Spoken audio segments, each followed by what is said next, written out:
નમસ્કાર મિત્રો, અમારા નવા વિડીયોમાં આપ સૌનું હાર્દિક સ્વાગત છે। આજે આપણે વાત કરીશું ઊંચા કોટડાનો ઇતિહાસ। ભાવનગર જિલ્લાના મહુવા તાલુકામાં સાગર તટે ઊંચા કોટડા ગામ નજીક ટેકરી પર ગઢ કોટડા તરીકે ઓળખાતા ચામુંડા માતાજીના આ સ્થાનકનો અનેરો ઇતિહાસ રહેલો છે।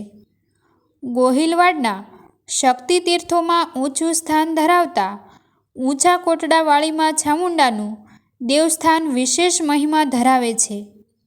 અહીં ચૈત્ર માસ દરમિયાન દૂર દૂરથી લાખોની સંખ્યામાં શ્રદ્ધાળુ ભક્તો સહપરિવાર લાપસી પ્રસાદની માનતા પરિપૂર્ણ કરવા ઉમટી પડે છે, જેની સુવિધા માટે આ તીર્થના ટ્રસ્ટી મંડળ દ્વારા વિશેષ વ્યવસ્થા યોજવામાં આવે છે। તો ચાલો જાણીએ ઊંચા કોટડાનો ઇતિહાસ। શ્રી ચામુંડા માતાજી મંદિર ઊંચા કોટડાનો ઇતિહાસ લોકવાયકા પ્રમાણે વર્ષો પહેલાં મારવાડમાં જહાજી ભીલ અને તેમના પત્ની વાલબાઈ કુળદેવીમાં ચામુંડાની ભક્તિભાવથી આરાધના અને પૂજા કરતા। એમની ભક્તિ અને શ્રદ્ધાથી માતાજી પ્રસન્ન થઈ જહાજી ભીલ સાથે વેણે વાતું કરતા। સમય જતાં મારવાડની ધરતીમાં 3 વર્ષ સુધી દુકાળ પડ્યા, ત્યારે જહાજી ભીલને માલઢોરની ચિંતા થવા લાગી, એટલે તેને માતાજીને પ્રાર્થના કરી। પ્રાર્થના સાંભળી માતાજીએ જહાજી ભીલને કાઠિયાવાડની ધરતી ઉપર દરિયા બાજુ જવાનું કહ્યું। ત્યારે જહાજી ભીલ મારવાડમાંથી નીકળીને કાઠિયાવાડમાં ગોહિલવાડની ધરતી ઉપર ગઢ કોટડા આવે છે। અહીં આવીને જહાજી ભીલ માતાજીના આ સ્થાનકે નિત્ય પૂજા અર્ચના કરે છે। જહાજી ભીલને શેર માટીની ખોટ હતી, એટલે માતાજીએ તેમના ભક્તિભાવથી પ્રસન્ન થઈને પુત્ર પ્રાપ્તિના આશીર્વાદ આપ્યા। સમય જતાં તેમની પત્નીને સારા દિવસો જવા લાગ્યા, પણ પુત્રનો જન્મ થાય એ પહેલાં જ જહાજી ભીલનું મૃત્યુ થયું। સમય જતાં તેમની ઘરે પુત્રનો જન્મ થયો હતો, જેનું નામ માતાજીના આશીર્વાદથી કાળિયો ભીલ રાખ્યું। પુત્રના જન્મ પછી જહાજી ભીલના પત્નીનું પણ મૃત્યુ થાય છે। આ સમયે કુળની દેવી ચામુંડા માતાજી સ્વયં આવીને કાળિયા ભીલને લઈ જાય છે અને તેને હમીર આહિરના નેહડે મૂકી આવે છે। હમીર આહિર આશરા ધર્મનું પાલન કરીને કાળિયા ભીલને મોટો કરે છે। નાનપણથી જ મા ચામુંડા કાળિયા ભીલ સાથે વેણે વાતું કરે છે અને ડગલે ને પગલે માતાજી તેનું રક્ષણ કરે છે। આમ કરતાં કરતાં કાળિયો મોટો થાય છે। સમય જતાં કાળિયો ભીલ માતાજીને પ્રાર્થના કરે છે કે હે માં, મારે આ દરિયા ઉપર રાજ કરવું છે અને એની ઉપર ચાલતા વહાણોને લૂંટવા છે।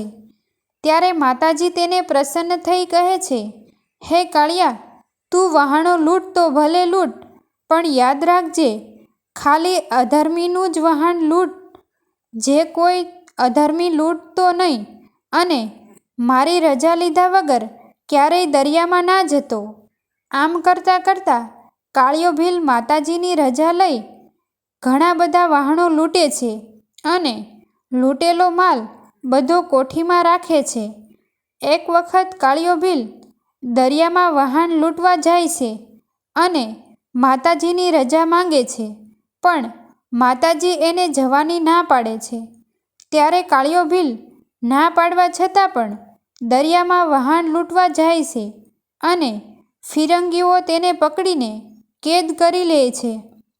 પછી જેલમાં બેઠો બેઠો કાળિયો ભીલ માતાજી પાસે માફી માંગે છે અને માતાજીને પ્રાર્થના કરે છે કે હે મારા કુળની દેવી માં ચામુંડા, મેં તમારી વાત ન માની ને ભૂલ કરી છે, માતાજી મને ફરી માફ કરો।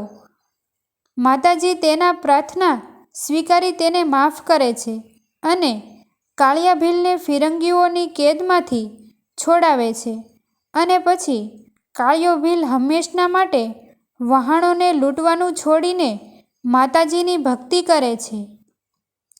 આજની તારીખે ઊંચા કોટડામાં હાલ કાળિયા ભીલની કોઠીઓ મોજૂદ જોવા મળે છે. એક એવી પણ લોકમાન્યતા છે કે વર્ષો પહેલાં ખાંડિયા અને ત્રિશુલ 15 દિવસ ચોટીલાના ડુંગરે અને 15 દિવસ ઊંચા કોટડા માતાજીએ રહેતું.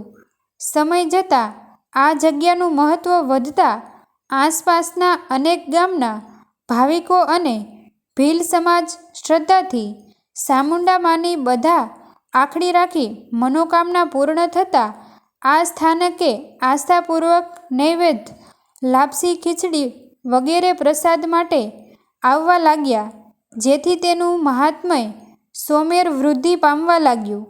ચૈત્ર માસમાં નવરાત્રિને કારણે આ તીર્થનો મહિમા એટલો વૃદ્ધિ પામેલ છે કે દૂર દૂરથી જુદા જુદા વાહનો, પદયાત્રીઓનો પ્રવાહ અવિરત વધતો ગયો હોય.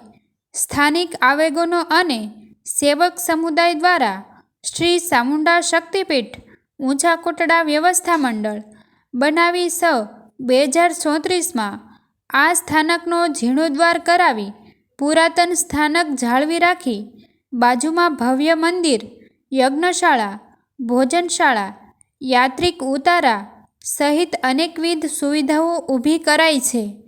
આ તીર્થમાં ટ્રસ્ટ દ્વારા લાપસી પ્રસાદ માટે આવતા યાત્રા સંઘ માટે વાસણ, પાણી, બળતણ જરૂરી સાધન સામગ્રી પૂરી પાડવામાં આવે છે. તેમજ અહીં સંસ્થા દ્વારા તમામ યાત્રિકો માટે કોઈપણ જાતના ભેદભાવ વિના સાર્વજનિક ભોજન પ્રસાદની કાયમી વ્યવસ્થા ઊભી કરાઈ છે. ચૈત્રી પૂનમ આ ધર્મસ્થાનનો વાર્ષિક દિન હોય. આ પાવન દિવસે અહીં દર્શન, પૂજન, પ્રસાદ માટે લાખોની સંખ્યામાં શ્રદ્ધાળુઓ ઉમટી પડે છે. આજે ગઢકોટડાની ભવ્યતા એટલી વધી છે કે કોઈ યાત્રિકને કોઈ જાતની અડચણ ઊભી થતી નથી. શક્તિપીઠ ઊંચા કોટડા તરફથી જમવાની તથા રહેવાની સુવિધા કરવામાં આવી છે અને આજુબાજુના ગામડામાંથી માતાજીની સેવા કરવા માટે સેવા મંડળો પોતાની ઈચ્છાથી વિનામૂલ્યે સેવા કરવા માટે પહોંચી જાય છે અને આવેલ યાત્રિકોને મહેમાનની જેમ સાચવે છે. કોઈ યાત્રિક ભૂલો પડ્યો હોય તો આજુબાજુના ગામ લોકો દ્વારા પૂરેપૂરી સહાય મળે. ભાવનગરથી ઊંચા કોટડા મંદિર 80 કિમી અંતરે આવેલ છે. મહુવાથી ઊંચા કોટડા 35 કિમી અંતરે આવેલા છે. ઊંચા કોટડાના મહત્ત્વના દિવસોમાં ચૈત્ર માસ ઘણો મહત્ત્વનો માસ છે. આ માસ દરમિયાન શક્તિ ઉપાસનાનો સમય છે. ચૈત્ર પૂનમને દિવસ મેળો ઉભરાય છે. લાખો લોકો દર્શન કરવા માટે આવે છે તથા રજાના દિવસોમાં બાજુના ગામોમાંથી લોકો દર્શન કરવા આવે છે. તમને જો આ વિડીયો પસંદ આવ્યો હોય તો વિડીયોને લાઈક અને તમારા અન્ય સગા સંબંધી મિત્રો સાથે વિડીયોને શેર કરવાનું ભૂલતા નહીં. અને આવા જ નવા જીવન ઉપયોગી, જીવનમાં કંઈક નવું કરવાની પ્રેરણા મળે તેમજ તેવા વિડીયો અને ધાર્મિક કથાઓ તેમજ સત્ય ઘટનાઓ જોવા માટે અમારી ચેનલ સાથે બન્યા રહો. ચેનલને સબસ્ક્રાઈબ કરવાનું ભૂલશો નહીં. થેન્ક યુ મિત્રો.